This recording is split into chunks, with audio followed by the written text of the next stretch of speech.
Hai semua, welcome back to my channel. Okay, hari ni Syamira nak unboxing gift daripada Podo Craft.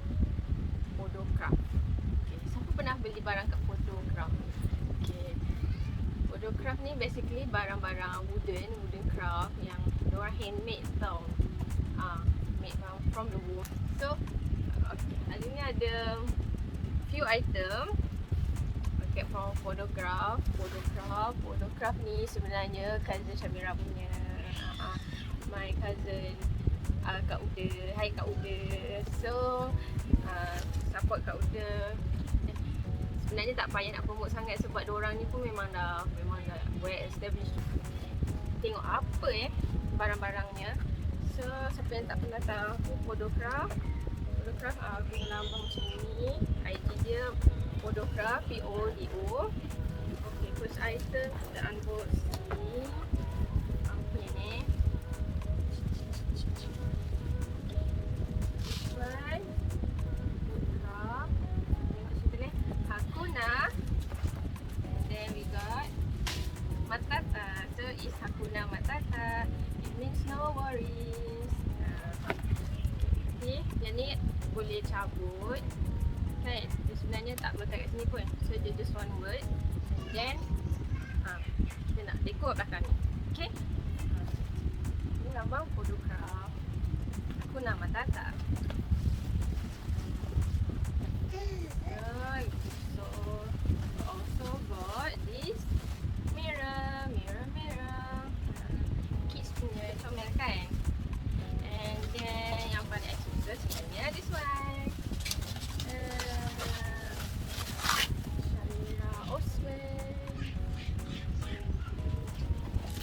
Lah kan, sayang lagi nak unwrap, tunggu lagi nak unwrap tampal.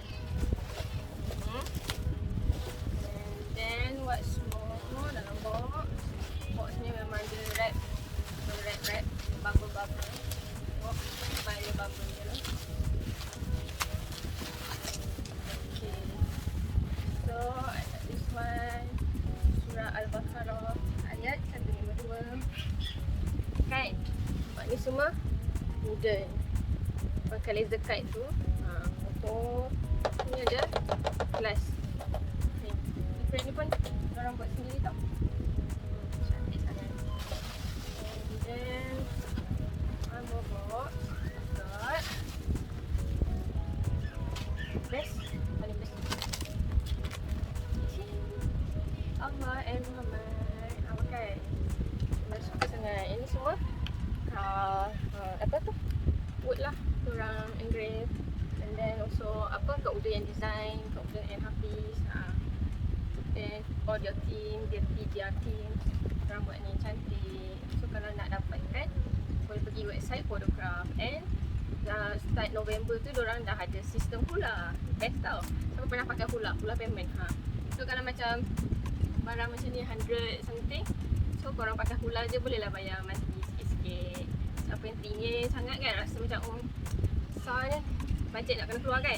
So just hula je. Kalau 100.5 tu RM50 je setiap bulan diorang akan deduct.